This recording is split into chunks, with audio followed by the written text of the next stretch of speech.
মুরগির মাংসের কথা যে যাই বলুক না কেন, মুরগির মাংস আমি ভীষণ ভালোবাসি খেতে। আমি যে কোনো মুরগি ভালো করে রান্না করে খেতে পারি, হোক সেটা দেশি মুরগি বা লেয়ার মুরগি বা ব্রয়লার মুরগি বা খাসি মুরগি। তো যাই হোক, বাজার থেকে বড় সাইজের আস্ত একটা লেয়ার মুরগি নিয়ে এসে ভালো করে কেটে ধুয়ে পরিষ্কার করে নিছি। তো তারপরে কড়াইতে বেশি করে পেঁয়াজ দিয়ে দিছি। মুরগির মাংসে আবার পেঁয়াজ না হলে খেতে ভালো লাগে না। তো পেঁয়াজের সাথে এলাচ, দারুচিনি আর তেজপাতা দিয়ে দিছি। ভালো করে তেল দিয়ে কষিয়ে নিছি। আর আমাদের বাড়িতে সবসময় আমরা বাটা মশলায় রান্না করি, কারণ ব্লেন্ড করা মশলা বা গুঁড়া মশলার তরকারি খেতে অতটাও স্বাদ হয় না।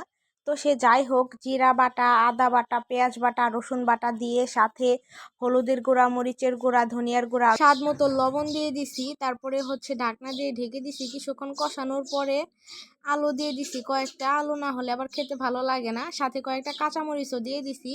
তো তারপর কিছুক্ষণ আবারও কষিয়ে তারপর পানি দিয়ে দিছি। তরকারিটা প্রায় হয়ে গেছে। তো তরকারিটা নামিয়ে পেট ভরে ভাত খেয়ে নিলাম। ও সেই স্বাদ হয়েছে।